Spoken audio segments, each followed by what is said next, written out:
Pumunta lang po tayo sa ating Chrome at dito i-type lang natin www.unionbanking.com login. At dito i-click po natin itong Union Bank Online Secure Login. At ganito po ang mag-a-appear sa inyong mga screen. I-scroll down nyo lang at pakiclick po natin itong word na login. At dito naman po, pakitype lang natin sa box na yan ang ating mga Union Bank username at ang ating mga password. I-click natin itong I'm not a robot and then click login. At sa mga box na ito, ilagay po natin ang ating one-time password na isi-send sa inyong mga mobile number. So, i-double check po natin ito sa ating mga cellphone. Ayan. At once na na-check nyo na po, pakitype na po sa box na yan.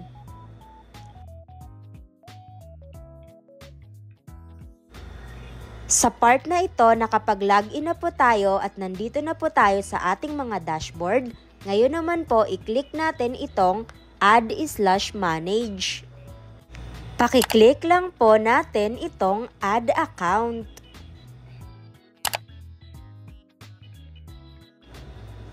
At dito naman po nakalagay add account. What account do you want to add? Open a new account or add an existing account.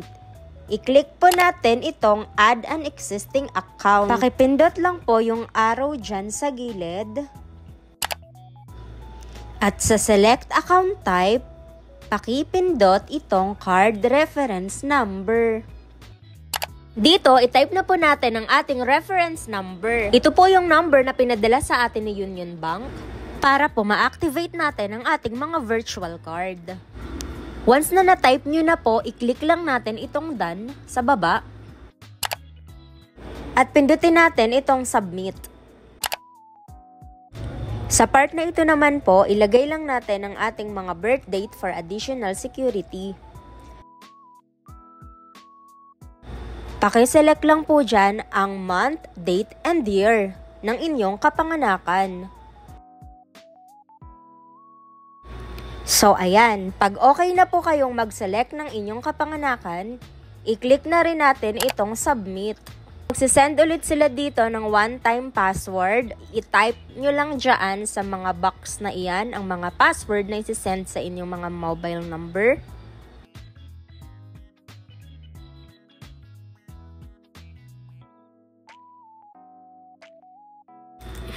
I-input nyo lang ulit sa box na yan. Maghintay lang po tayo ng ilang segundo.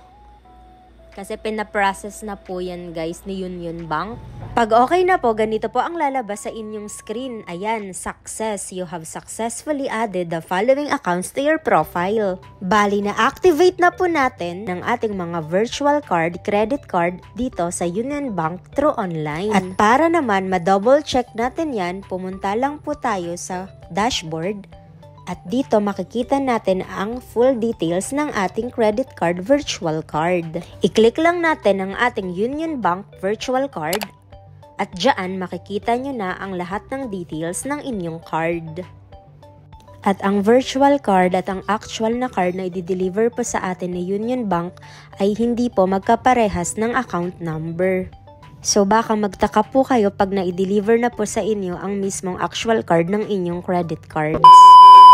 I-try naman natin ngayon mag-login sa ating mismong Union Bank app para makita natin doon kung nag-appear na talaga ang ating bagong activate na reward Platinum Visa. So try na natin mag-login. I-login lang po natin ang ating username at password sa ating app. At ayan, nandito na guys ang ating na-activate na reward Platinum Visa credit card virtual. Ayan siya. So makikita nyo yan dyan guys sa inyong mga screen, sa inyong mga dashboard. Then i-click lang natin ang ating virtual card guys, ayan. Para makita natin yung full details ng ating cards. Dyan nakalagay ang ating available credit limit. Ayan. Super easy niya lang gawin guys, and kung ayaw pong ma-activate sa inyong mga app, try nyo pong mag-login sa mismong Chrome. Kasi po mas full details po yung nasa Chrome kaysa sa app. So, ganun lang po kadali na mag-activate ng ating Reward Platinum Visa Virtual Credit. And I hope na may natutunan po kayo sa video na ito. And please, kung hindi ka pa po nakaka-subscribe sa aking YouTube channel, please subscribe. And don't forget to hit the notification bell para po maging updated ka sa lahat ng video na aking gagawin. Thank you guys for watching and see you on my next vlog. Bye!